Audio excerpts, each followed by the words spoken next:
It never stops. NASCAR is non-stop this evening. Back-to-back-to-back sessions. We're gearing up for the start of the second practice session for the Daytona 500, the NASCAR Cup Series.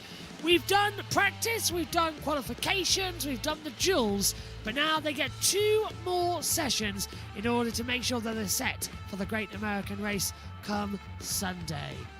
Let's join our colleagues at MRN Radio for all the latest as we gear up for practice 2. 100% right. How does the brake pedal feel? How does the throttle pedal feel? Everything feeling good. He says, I'll be honest with you, you're a little trepidation coming into this because you don't want to wreck 2 cars. So what they do, we'll have to see how it plays out, but a yeoman's effort, not only for the crew here, led by Rudy Fugel, but the team at Hendrick Motorsports up at their sprawling campus in Concord, North Carolina, as that's where this car was prepared. And from all I can see, and talking to William and talking to Rudy, it was immaculately prepared up in Concord, North Carolina.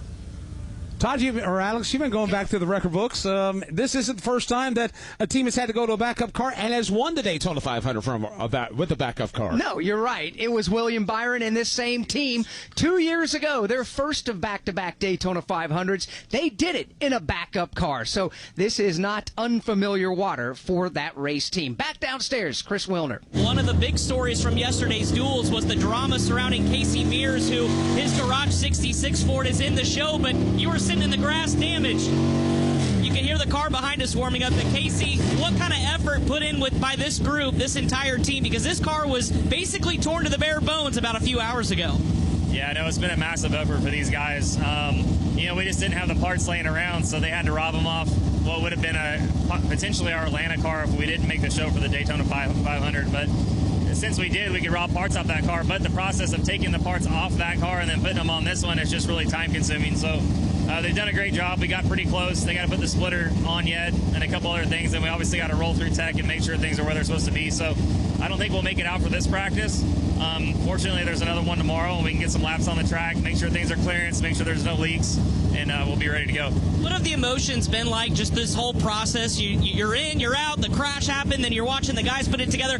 Steve Post and I were walking, and we felt bad. There was only 2 of them working on it. We wanted to jump in and help, but just how has this process all played out, and how do you just get your mind right for tomorrow to go practice? Yeah, I would say the emotions probably look like a heart rate monitor. It's just up and down, but so happy and so proud about what we were able to accomplish last night. And obviously this is a small group. They're putting a lot of work and a lot of hard effort into this, and just couldn't be more happy that we made it. And then one thing that was really, really cool is just the NASCAR fan is a pretty impressive fan, really. They're knowledgeable. You can talk to a lot of other sports, and there's a lot of casual fans. In NASCAR, I can't believe how many passionate, knowledgeable fans there are that knew what we went through to get here, what it took to make it, and the response and kind of the outpouring of congratulations over social media making it was pretty impressive and appreciated. All right, well, we're going to see him tomorrow in practice, but you can hear them firing up his Ford Mustang. That's Casey Mears, the whole Carl Long-led group, still hard at work to get this car ready for practice, but he is in the Daytona 500. I walked by their garage stall as I came in early today to the garage, and they did. Their Atlanta car, which was their backup, half of that car was disassembled. There was a suspension missing off it, the whole right side body panels, the nose, the front bumper section. They can worry about that on Monday after they get back from here at Daytona. With all due respect to our friends in Hampton, Georgia, they will be more than happy to forego a trip to the Echo Park Speedway to be able to participate in Sunday's Daytona 500. For multiple reasons. One, it's the great American race, but two, the purse here is substantial. And for a small team like that, that's a big deal, and the opportunity that will recover those opportunities for them going forward. So the purse is the largest in North American motorsports, but Mike, it's a larger purse for Sunday's Daytona 500 than other major sporting events. The Masters, the Kentucky Derby, the Indianapolis 500, $31 million change up for grabs on Sunday. Daytona International Speedway track president Frank Kelleher announced that, along with the sellout for the Great American Race coming up on Sunday. But yes, there's a lot of cabbage on the line Sunday afternoon for the biggest race that these drivers will run and the biggest race that they will ever win in their entire career. Waiting for the cars to come out of the garage. It'll be any second now, and we'll get NASCAR Cup Series practice underway from Daytona International Speedway. This is the Motor Racing Network, the voice of NASCAR. You've never been one to idly watch someone else do something for you. There's pride in self-reliance, in working with your hands, in harnessing the power of an E3 spark plug with Diamond Fire technology, yielding better engine performance. You have a choice to make. Take control of your ride, of your life, or be the passenger princess of it. Visit e3sparkplugs.com to put the power in your hands. Jeff Gordon's rise to one of NASCAR's all-time greatest drivers was one like no other. Relive Jeff Gordon's journey to the NASCAR Hall of Fame with the exclusive MRN podcast, Jeff Gordon, A Colorful Career. 93 Cup Series wins, 4 Cup Series championships, and 3 Daytona 500 wins. A career rivaled by podcast platforms and MRN.com.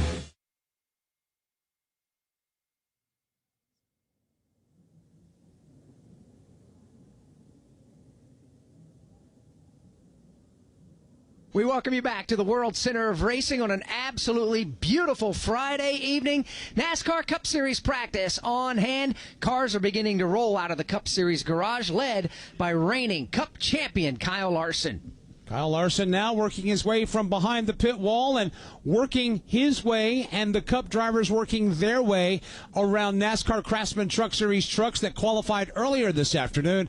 We'll have the Fresh from Florida 250 later tonight on the NASCAR Racing Network. Kyle Larson wasting no time and making his way onto the NASCAR Cup Series pit road. Denny Hamlin almost hit pit wall there. He had to back up. He had to have a little aid trying to get it from behind the wall to get back out onto the pit lane. Yeah, we've got Craftsman trucks parked into that area that they kind of sweep to make the turn to get through the hole in the fence there. And these cars, actually, the Speedway cars, when you get to that point, you're asking the car to turn right. They don't turn right as well as they turn left. I think as he made that arc, he just had to readjust the exit trajectory there to get through the fence. Got to swing it wide out there to make that hard right-hand turn to get out onto the pit lane, and he did just that.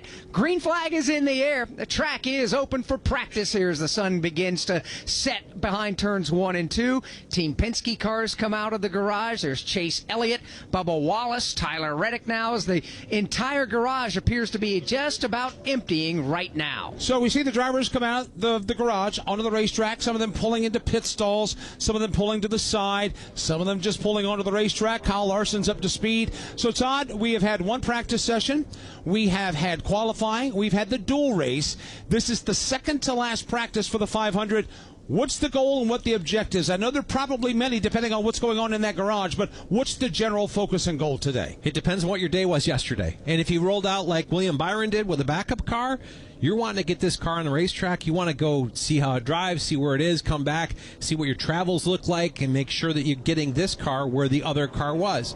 If you're sitting here like Team Penske's lined up down here in front of us along with several Fords, they came through fairly clean. They had the dual race to get their read on their balance and what they wanted to work on. Now you're going to go out in your group with your manufacturer and just work on making sure that everything's good. Most of these teams did a valve spring replacement overnight just to make sure that the engines that ran that 150 laps or run the miles so far this weekend, they have fresh valve springs to run the Daytona 500 with, and you'll get a good sweep of that to make sure there's no runs, no drips, no errors. Talking about the groups getting out there, there are 8 Toyota Camrys just leaving the pit lane right now in a single file line as they begin to roll up to speed.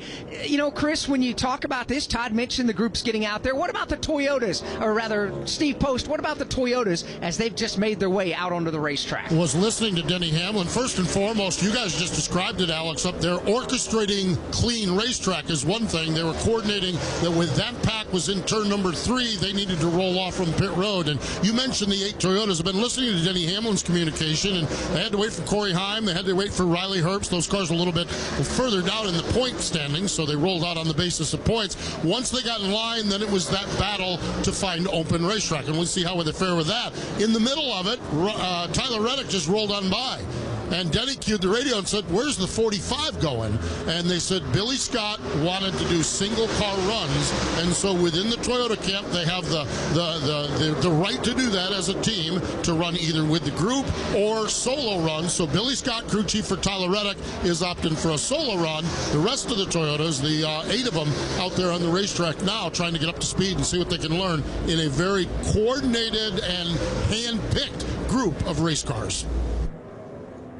Yeah, that's definitely one of those situations. And Alex was asking me as we were up here, how do you orchestrate that? And there's a lot of communication. The garage has been open several hours today for these guys to come in and really work on their cars. It opened at 10 o'clock this morning. So you've had all morning to kind of orchestrate who within your manufacturer you're going to work with. Obviously, Denny was a little out of the loop of where Tyler Reddick and the 45 team were going to be, but you try to put together who wants to go draft, and you're going to try to do it with your manufacturer mates, or better yet, your teammates, but a lot of those alliance cars with Toyota, because that's how you're going to try to work together, and you're going to play this out and see how you are in the draft, how fast you are with different people leading. It's just a shuffle to kind of figure out how do we exercise our strategy together come race day. So we talk about the Toyotas that are lined up on the racetrack, and they're in their draft. There are 9 Fords that are beginning to roll right now. Austin Cindric, Josh Berry, Joey Logano, Ryan Blaney, Brad Keselowski, Todd Gilliland, Zane Smith, Noah Gregson, and Chris Buescher, all getting ready to roll onto the racetrack. That pack of Fords just leaving the end of the pit lane right now. And the first one to leave the garage, because they came out by points, was Ryan Blaney, who stopped short to let guys in front of him, because I think he wants to be in the draft. He wants to be back where he can feel what the air is doing to his car. Some of that plays into this as well, as where you are and moving around to understand, if I'm leading the pack, this is where my balance is. This is how I take a push. If I'm back in a pack, then I'm what the dirty air is doing to my race car. What do I need to do to make my car good when I'm driving in dirty air? Just the pieces that you're going to try to sort out of this practice. As the field continues to circulate under the green flag, 43.5 minutes remain here in this practice. We mentioned the 8-car Toyota draft that went out. Well, they are the fastest cars right now as they've been working in that draft. Denny Hamlin, Chase Briscoe, Christopher Bell, Bubba Wallace, Ty Gibbs, that fast 5 on the leaderboard right now. Kyle Larson has already been out onto the racetrack. Matter of fact, he took 2 laps and then took that HendrickCars.com Chevy back to the garage. Steve Post has more. Mike, you're absolutely right. And that was by design. They wanted to go a 2-lap run, and they're going to try something else.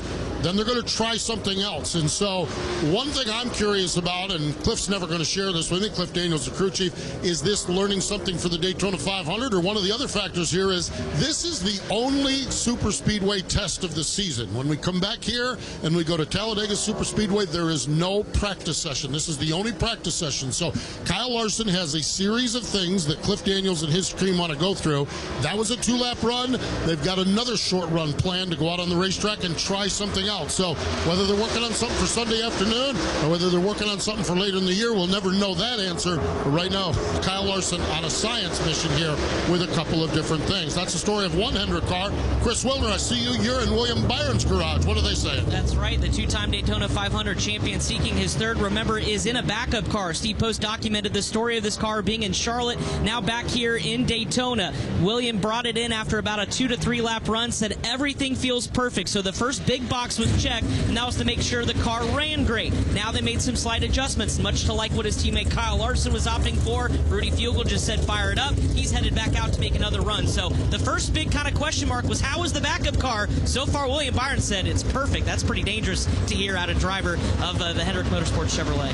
We'll find out what the rest of the practice holds for them as they continue the shakedown of the backup car for William Byron. NASCAR Cup Series practice, and when we do our qualifying coverage on MRN, is presented by E3 Spark Plugs. Stuck in slow motion? Unleash the NASCAR fire inside your engine with E3 Spark Plugs. Forget pit stops, too. E3 gives you maximum fuel efficiency for more miles on the road and less time at the pump. E3 Spark Plugs. Power, speed, domination. Get yours today. The Ford pack has just completed its 2nd lap. Brad Keselowski has gone to the top of the leaderboard, and they are rolling Ireland right now. 192.119 miles an hour for Bradley. That's 46.846 seconds on the stopwatch. Todd Gilliland, Chris Buescher, Ryan Blaney, Corey Heim rounding out the top 5. Let's keep tabs on the Fords, Alex. The Toyotas are coming back to the start-finish line right now. Here come the Fords, now led by Josh Berry. They come to the line to complete their third lap, and Brad gets even faster. 46.846 is the best. Brad lost a little bit, but Josh Berry gained some. So that pack starting to continue to build its momentum 3 laps into their run. And they are, and that's the different agendas that, Todd, you were referring to. If you're up front, you're not going to be going nearly as fast as those cars who can drag the brake and then try to get a big run. Yeah, and the piece that I think I would love to explain to people, and I'll try to give you the visual, that pack of Fords is about almost the distance of turns 3 and 4 behind the pack of Toyotas. But that's like 6 seconds. And at 6 seconds, there's still a little bit of a draft there. So they're going to post a big lap, especially as these Toyotas break up and get too wide.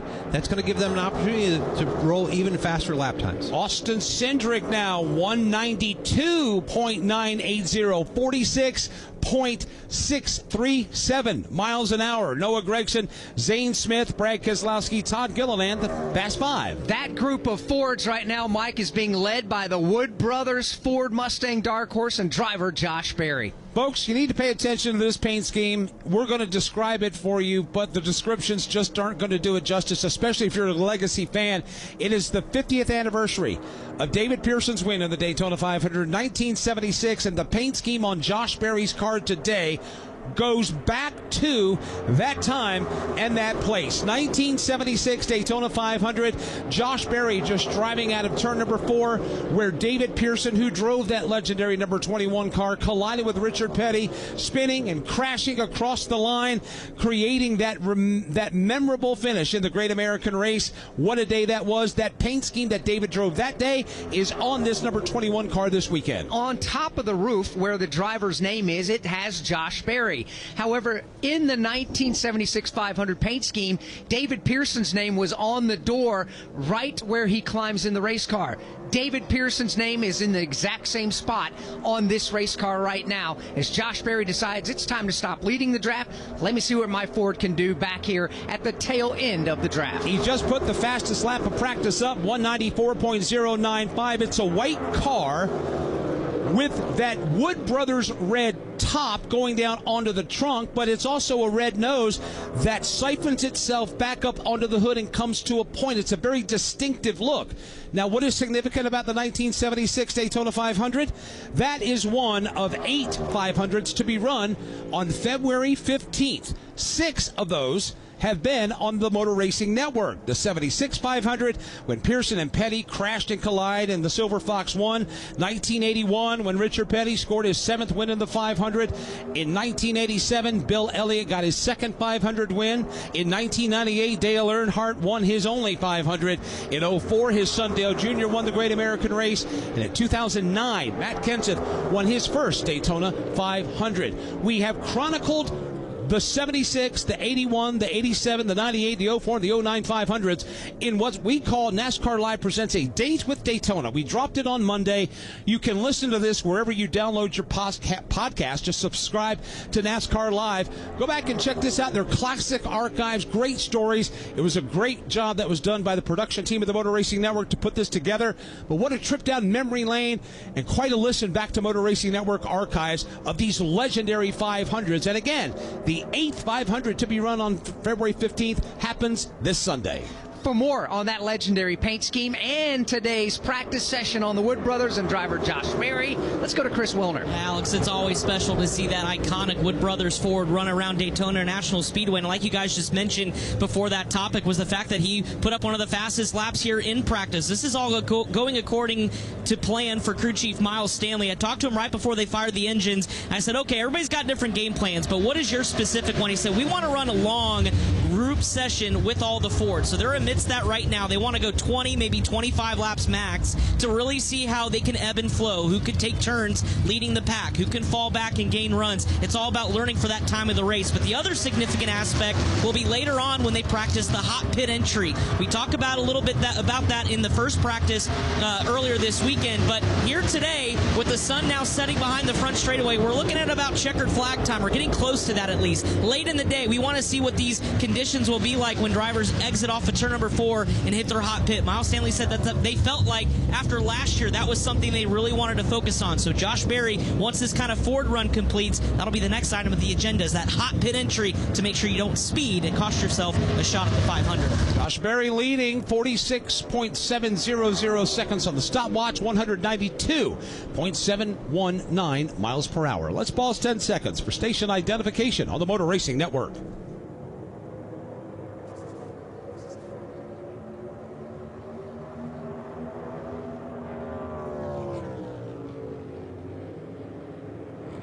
Motor Racing Network is on the air at Daytona International Speedway. It is the second practice for the Daytona 500.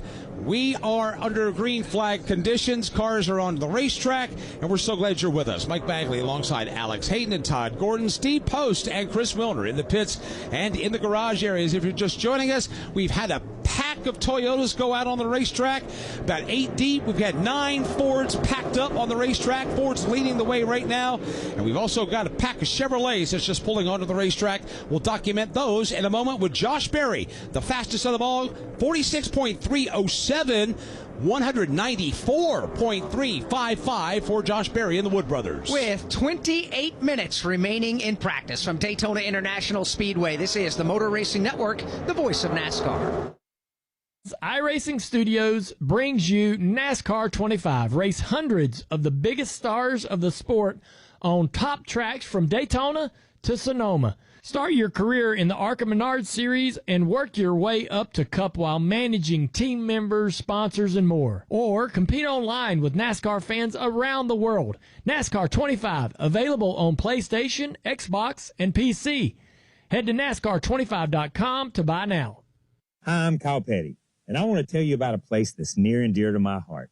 Victory Junction. It's a year-round camp that gives kids with complex medical and physical conditions life-changing experiences that are fun, empowering, and always free for families. Please help Victory Junction support kids who need it the most by getting involved today. Whether you know a child who could benefit, want to volunteer, or join our team, you can be a part of something truly special. Learn more by visiting victoryjunction.org.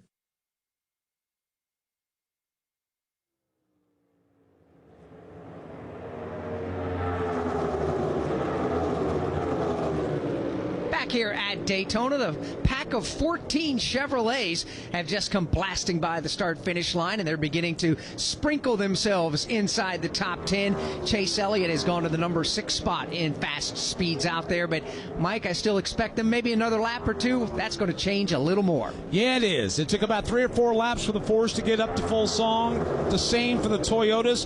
And now the Chevrolets on the racetrack, led by Cole Custer of Haas Factory Team, who changed over to Chevrolet in the offseason. Here comes the general marching out of turn number 4, and he's got him lined up at the back door. Let's see what they do on the scoreboard here. Cole Custer comes into the tri-oval. They're getting ready to gobble up Jimmy Johnson. It's Custer, Ty Dillon, Ricky Stenhouse Jr., Kyle Busch, Ross Chastain, the fast 5 in that draft as they race back to turn 1. Things are shuffling up now. Chevrolets go to the top of the leaderboard. Alex Bowman goes to the top.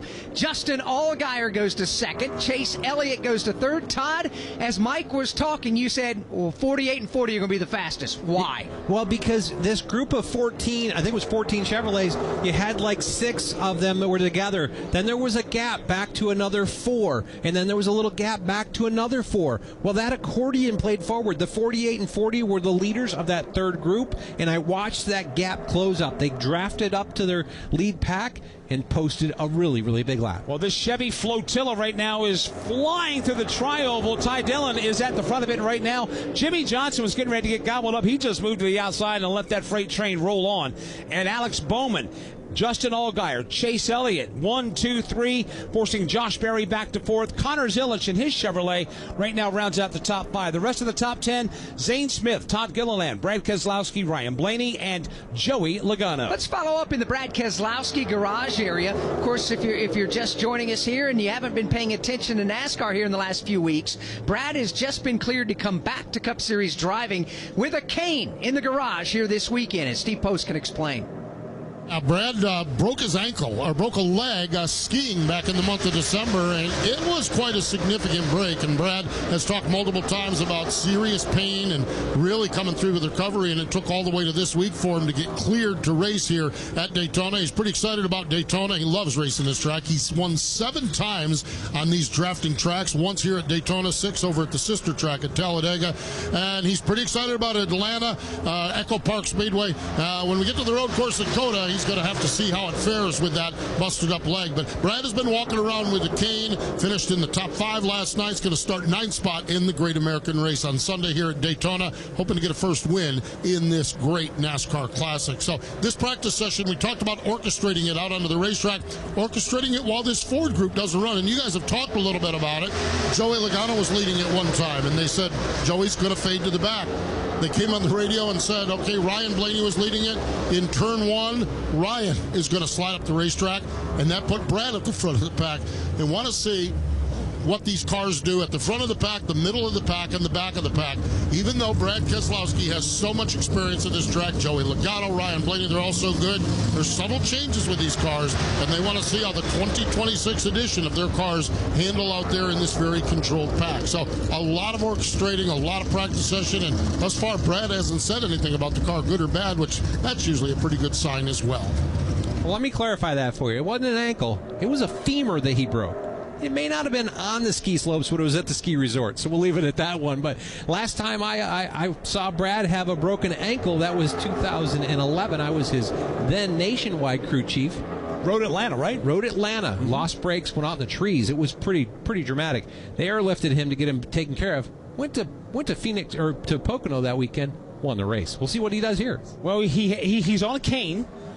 We saw him during qualifying night with, and in true owner fashion, had the full sponsor regimen on decals on the cane, but he was able to get in the car and ran a good race last night. Yeah, he did. And I mean, that's what you're supposed to do, right? You got to take care of your sponsors. That, as a team owner of all people, he should be on board with that. He figured if he was going to get razzed about the cane, he might as well get some coverage.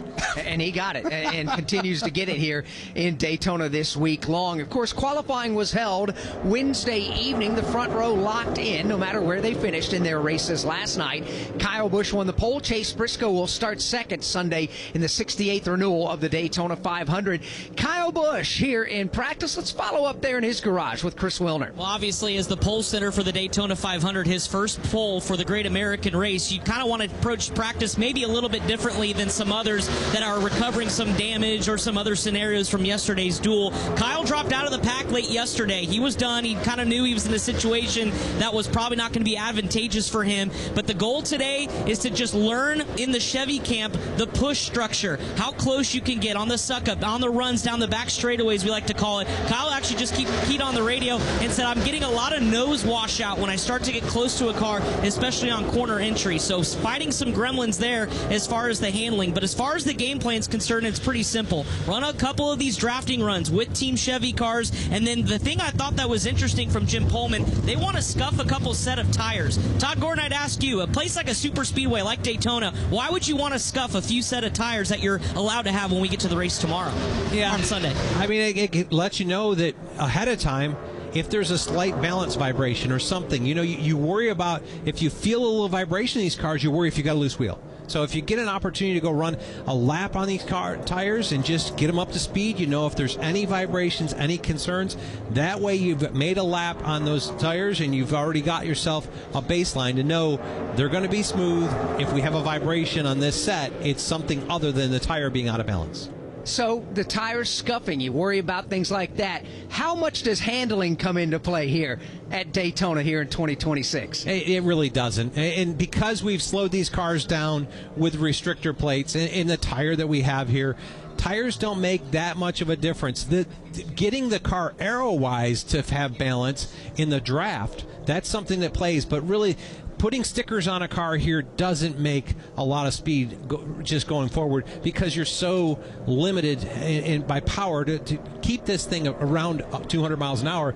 The tire's not oversaturated. New king of the hill on the leaderboard, Austin Dillon is the fastest, 46.006 seconds, 195.627 miles an hour. Alex Bowman, Justin Allgaier, Chase Elliott, and Ricky Stenhouse Jr.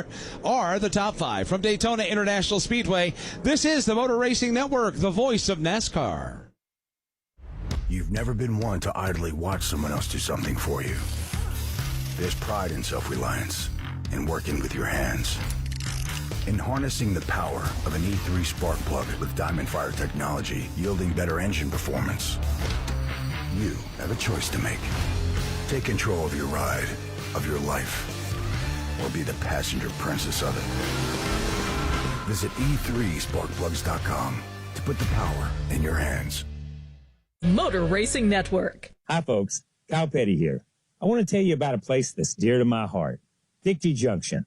It's a year-round camp that gives kids with complex medical and physical conditions life-changing experiences that are fun, empowering, and always free for families. Please help Victory Junction support kids who need it the most by making a donation today. Any amount will help kids attend camp for free. Help make a difference by visiting victoryjunction.org/donate.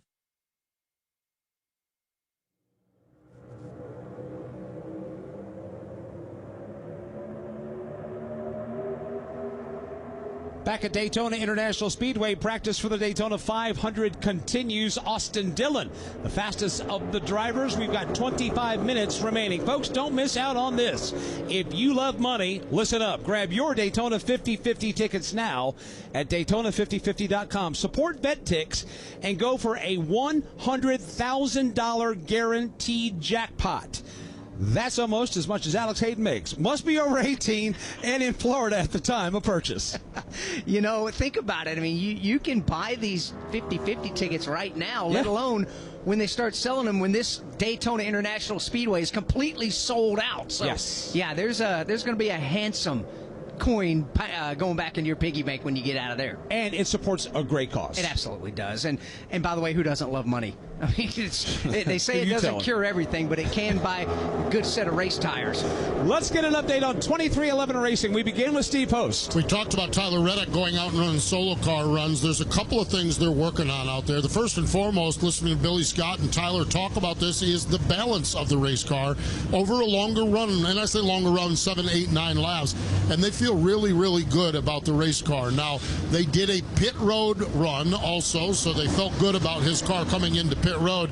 The third thing they're doing now is they're running solo car out there, and they're trying to wait for the pack to come.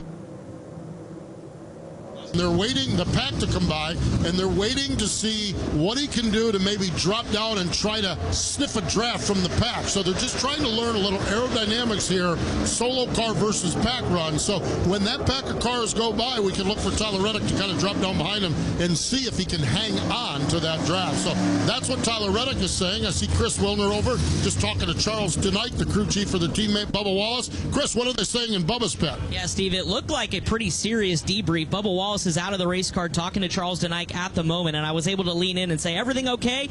He quickly turned into a smile and said, everything's great. We had the damaged car yesterday from the duel. Bubba's had sustained some tail damage, as well as the left rear quarter panel had some significant damage as well. But they wanted to try a couple things. Obviously, the team was hard at work into the night, late last night, and then, of course, today trying to rectify some of those issues. But he actually said they feel good. It was one of those things where this practice session for them, based off of what happened yesterday, was just to make sure everything was buttoned up and back to kind of neutral to where things stood before the duel and before they sustained the damage. So Bubba's happy with the race car, at least as far as handling on the damage repair. He climbed out of the race car. They're going to focus more on tomorrow's practice to get back out there and really get maybe another long run in. But they did make a couple of trips around in a drafting pack with some of their Toyota teammates, and that's the other benefit too. A lot of the other Toyota teammates for Bubba Wallace, not only Tyler Reddick, but outside of 2311, including Joe Gibbs Racing, were focused on trying a few different things. So they were also a guinea pig for some some of those changes. They feel happy about it, and Bubba's going to call it a day here in practice. They will not have to look for each other when the green flag flies in the Daytona 500 Sunday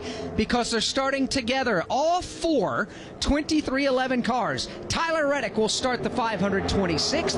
Bubba Wallace will start 27th. Riley Herbst starts 28th, and Corey Heim will start 29th. Right now in practice, 15 and a half minutes remain from Daytona International Speedway. This is the Motor Racing Network, the voice of NASCAR.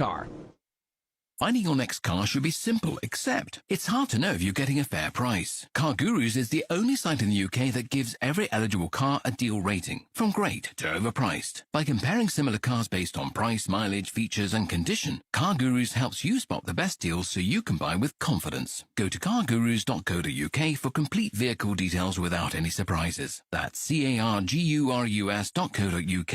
cargurus.co.uk. Car Gurus. Search, buy, sell, sorted. Every legend had to earn their stripes. Every superstar had a dream. It's been a fairy tale season. Every home track is the start of something special. That's just good old short track racing. Oh, a little retaliation. Holy cow! Learn more about NASCAR regional tracks near you at nascar.com/regional.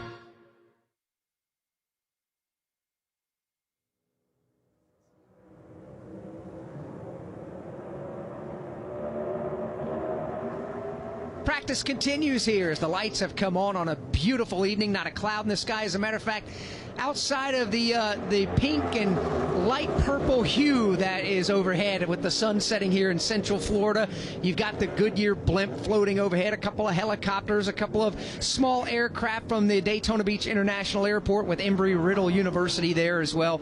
There's just some aircraft in the sky. Outside of that, it is beautiful here. It is going to be a beautiful night for NASCAR Craftsman Truck Series racing coming up tonight. The season opening fresh from Florida, 250 for the trucks of NASCAR.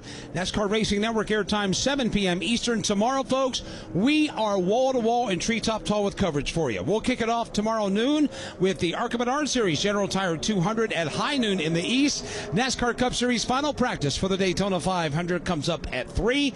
And then it'll be the season opener for the NASCAR O'Reilly Auto Parts Series, the United Rentals 300 at 4:30 p.m. Eastern Time. We're back Sunday with the big one, the Daytona 500, the 68th renewal of the Great American Race. Motor Racing Network and NASCAR Live Race Day airtime 1:30 p.m. Eastern Time. Top 10 as we run in speeds right now. Austin Dillon is the fastest. His fast lap at 195.627 miles per hour.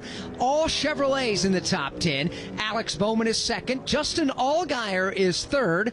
Chase Elliott fourth. Ricky Stenhouse Jr. is fifth. Sixth currently is Shane Van Gisbergen. William Byron in the backup car is seventh. Ross Chastain in a backup. He is eighth. Kyle Larson is ninth. And Connor Zilic in his first Daytona 500 week is 10th. Let's get an update on Trackhouse Racing with Steve Post. Oh, Alex, you just talked about Connor Zilic. His big thing here is just getting comfortable in the draft with this style of race car. This is rookie season here in the NASCAR Cup Series, and that's what they're looking for. He's been out there mixing it up in the draft, just trying to get real comfortable, and he hasn't said anything that I've heard, but I think they're feeling pretty good about the race car. When we look at one of their teammates, Shane Van Gisbergen, same sort of thing. Shane's got some experience, but never hurts to get a little bit more. We also have a new Chevrolet body that they're trying to get their arms around as well. One of the things Shane just did is really gave a concerted effort to get down pit road, and they asked him, and he asked how that was, and they said they thought you nailed it really, really good. So Shane Van Gisbergen getting a little pit road practice as well. And Ross Chastain, he was working on balance over a run, and he just reported to his new crew chief, Brandon McSwain, that car felt the same on lap 1 as it did on lap 7 or 8, which that's generally a pretty good sign as far as the balance of the car. Brandon asked him, is there a little thing you want to do or anything you want to do? And Ross said, no, car feels really, really good right now. I'm pretty good with it, and we'll just see how they play this out, how they run this out in the Ross Chastain pit. But all three Trackhouse cars in the top 10 on speed, I think they got to feel pretty good about their efforts so far here at Daytona. The field continues on the backstretch. You've got kind of strange bedfellows there. You got some Toyotas and Chevrolets mixed up out there working in a draft right now. As we go back to the garage, Chris Wilner's caught up with the fastest guy in practice. Practice is complete for Austin Dillon. Sits atop of the board. He's actually Austin, what do you think so far? You did a run there, was part of that huge Chevrolet pack that was doing some drafting, but how do you feel comfortable-wise in race trim? Yeah, no, I think the Winchester Bass Pro Shop Chevy's got a lot of speed, and it's been fun to see the new Camaro out there and ripping around the track. So ECR horsepower's been great. God's blessed us with a great weekend so far. We'd love to cap it off Sunday with the Daytona 500. Finished third last night in the duels. So between the duels and practice, how is the Chevy body as far as the push and being pushed out there? Well, I think pushing last night was great. Being pushed, we're trying to work on our handling a little bit in that form, but it's never fun getting pushed too hard. But if we can get it to accept the push, that'll be helpful when you're out front for sure. So a couple minor tweaks here and there, but we feel good about it. It's always special to see in the 3, but with the silver and black, is that pretty cool? Yeah, it's awesome. The car looks great. Johnny Morris did a great job with the paint scheme, and yeah, looking forward to running that car a lot this year. All right, Austin Dillon's going to keep an eye on the speed charts, but just over 10 minutes left in practice. Currently P1 here in practice 2. He mentioned Austin did a moment ago, Todd. He needs his car to be able to accept a push. Dive a little deeper into that. So, I mean, part of how you make these cars go faster is when the car behind you doesn't have to push its way through the air. You've made the hole already, so they're coming up to your bumper. And making speed is that car coming and actually engaging you and bumping you and pushing you forward. So a lot of times, as stiff as we make these cars, the really stiff rear springs, the shock valvings and pieces like that, to keep that spoiler low, when you get that push, it knocks the car loose. And being able to accept that push is so that when it hits, it doesn't kind of disengage your rear tires from the racetrack. Sometimes you have to give up a little bit of true raw speed in your setups to make it more pliable, that when the car hits you, the rear tires can absorb that and stay engaged the racetrack. We're watching drivers practice entry to pit road right now. We got Christopher Bell doing it, also Ricky Stenhouse Jr., Cole Custer. So when you come off turn 4, there's been concern like in practice, you don't really maximize that coming onto pit road. Last night was the first time the drivers really had to come on barnstorming onto pit road since we did in Phoenix, because we didn't do it in the Clash. There are no live pit stops. So right now, as we watch the other drivers that are trying to maximize pit entry, what's the communication like between the team and the driver, trying to make sure that you get all you can coming onto pit road, but not getting too much and maybe presenting yourself a problem in the 500 on Sunday? There's a really big piece of working with your spotter at this point of where you need to, coming up with the point at which you have to get to the brakes. So the spotter can give you that and count you down, getting to the yellow line. Obviously, you've got to get down to pit road speed, but you don't want to get down to pit road speed too early because that's just giving up time. The other piece that you'll see guys working on here, and I saw it out of Christopher Bell earlier, thinking about you can drive in here and try to come in the normal line. But if you're 5th in line, you're going to go someplace to beat that car. So exploring different lines into pit road, how bumpy it gets on that apron down there, it gets worse the lower you get. So finding different places of where your car is and understanding when you make that move, how aggressive you can be in that particular lane. Alex Bowman's doing it right now while John Hunter Nemechek and Chase Elliott take their cars to the garage. Seen drivers do it a couple times, just trying to woe themselves down, even come down pit road and just duck into a pit stall, stop, and then launch out of that pit stall and get back out onto the racetrack. And they've got access to NASCAR's timing for the loops that are down here, and they can look to see with their light settings where they are, how fast, how well they're maximizing their opportunity to be as efficient and as fast as possible down pit road. You may find that there's certain zones that show a little bit faster, so you might need to be protective of those particular places. So this is all part of the details that go into winning the pit road battle, which on these green flag cycles can be where you win a stage or not. Josh Berry is the fastest Ford. He is currently in the 11th spot, leading the Ford Blue Oval Brigade. Let's hear from him right now. Yeah, Josh will roll off 14th in the Daytona 500. So, Josh, on the scoring pylon, you're the fastest Ford. Just what did your car feel like out there, and what did you learn about your automobile? Yeah, honestly, felt like we had a really good car last night. Just played the fuel strategy and everything, and didn't quite have a good enough green flag stop there to get up in the front as early as we'd like, but definitely made a great push there the last couple laps and felt like my car was really strong. Honestly, really liked it. Haven't had much to complain about, and made a few small changes here for this practice and still feel the same way. I still feel like we got a really good car, feels balanced, and I think we're ready to race. We saw with the Ford camp, taking turns leading, middle of the pack, and the back of the pack. Was there any concern at all in any of those scenarios, or did you feel as good about the car across the board, or is there a little bit of an area you still want to get a little bit better at? Yeah, I mean, honestly, I felt pretty good in the various situations there. Got Joey to push me a couple of times down the backstretch, pretty aggressive, and I felt pretty comfortable, as comfortable as you can, I guess, right? Like we saw last night, it's always going to be some level of uncomfortable, but I mean, I feel like it's in range, I guess. So, I don't know. Really, I feel pretty good about everything. Ran pit road, and we'll see what's next. Lots of optimism down here for Josh Berry. You guys described the car. Josh Berry's name above the window, David Pearson's name below the window. The Witt brothers, 5-time winners of the Daytona 500. 5 different drivers. Josh Berry would love to make that 6 with 6 different drivers. He'll roll off 14th again here Sunday afternoon in the Great American Race. Well, the drivers that have won the Daytona 500 for the Witt brothers include Tiny Lund, Cale Yarborough, A.J. Foyt, David Pearson, and the last to do it, Trevor Bayne, back in 2011. Yeah, that was a special day. That one was. I actually had their winning pit when they came across the finish line with the checkered flag, and NASCAR Hall of Famer and legendary Leonard Wood was just sitting on the pit wall like it was just another day back on the prairie in Virginia. It was great to do that and be able to witness that and watch the Wood brothers and all their history win another Daytona 500. Didn't Richard Petty come up and then walk him to victory lane? Yes, he did. That was pretty awesome. Yeah. There are certain things that are highlights of as we crisscross the country year after year, calling races on the Motor Racing Network. There are just certain snapshots of instances that just will never leave your mind. Some of them may happen here tonight. Who knows? Here at Daytona. From Daytona International Speedway, this is the Motor Racing Network, the voice of NASCAR.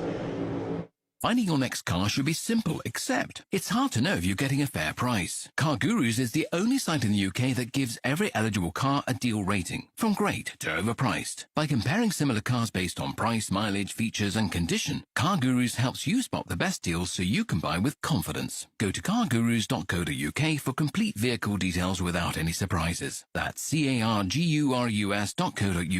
cargurus.co.uk. Car Gurus. Search, buy, sell, sorted.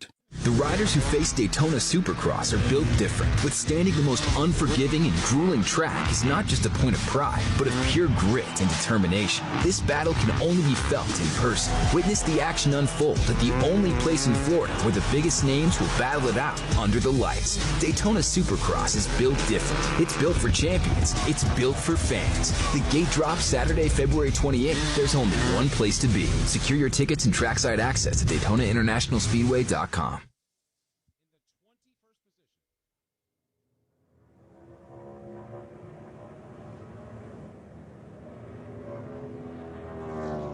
Welcome you back to Daytona as we're getting down to it. 3 minutes to go here in this practice session. The fastest Toyota is Christopher Bell. Christopher Bell, let's hear more about what's been going on with him in this practice session. Yeah, well, Alex, he's already out of the race car. A conglomerate of fans are sticking their posters and hats through the little gaps in the window, which makes this place so cool as the fans on the outside of the garage can get a good look inside the Cup Series garage and Christopher signing autographs and taking pictures with some of the fans. So, Christopher, while you do so, obviously you're out of the race car before it's over, so how happy are you with your Toyota, especially being the top Toyota driver here in practice so far?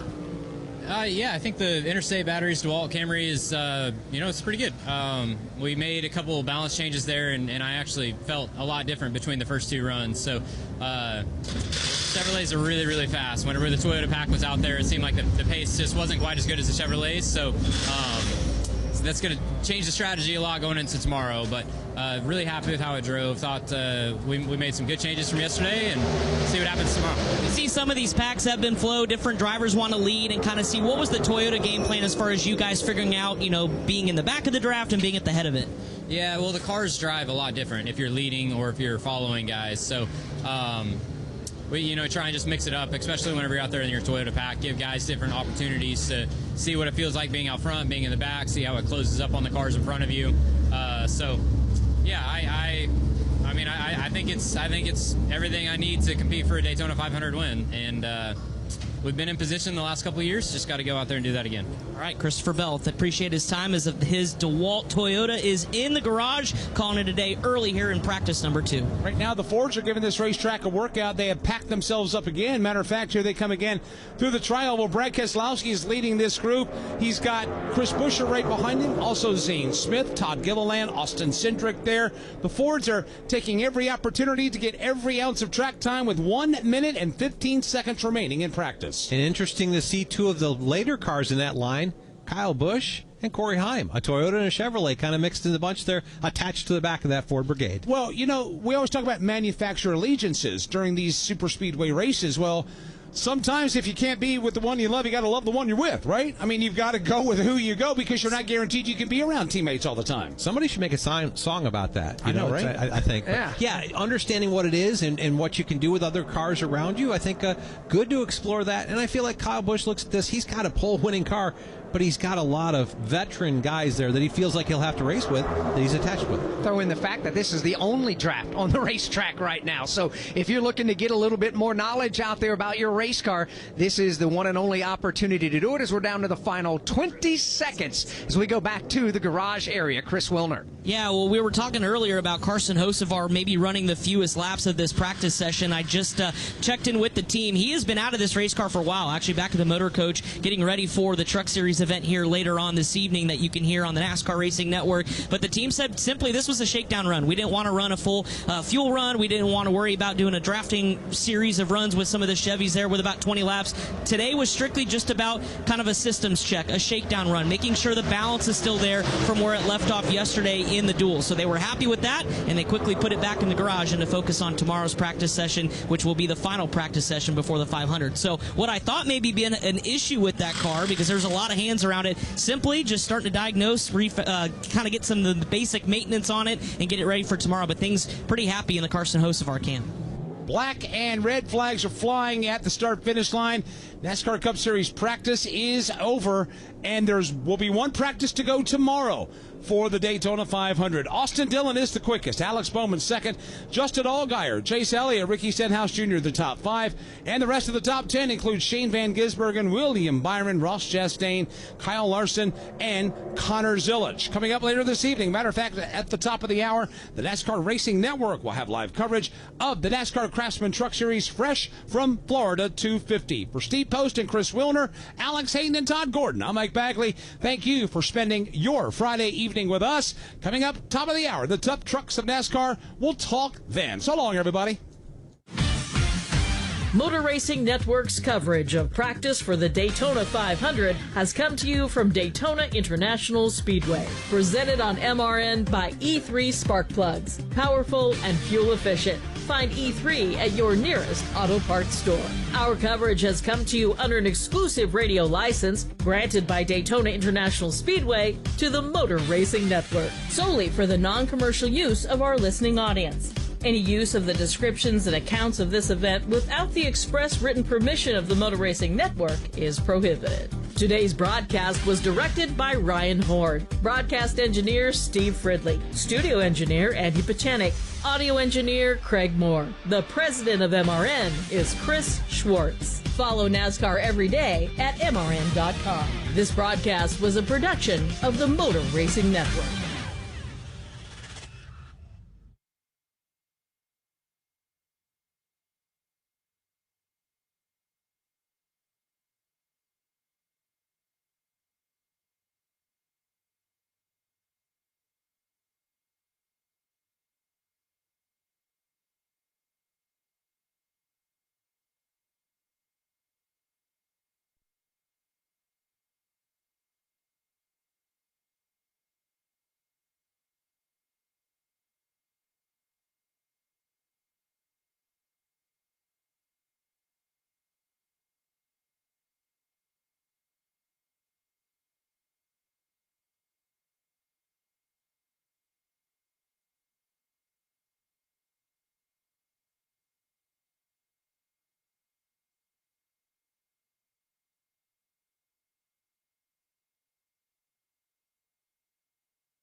End of the Cup Series. Next up, it's the Fresh from Florida 250. Join us shortly for all the action. Catch us then. See you later. Bye-bye.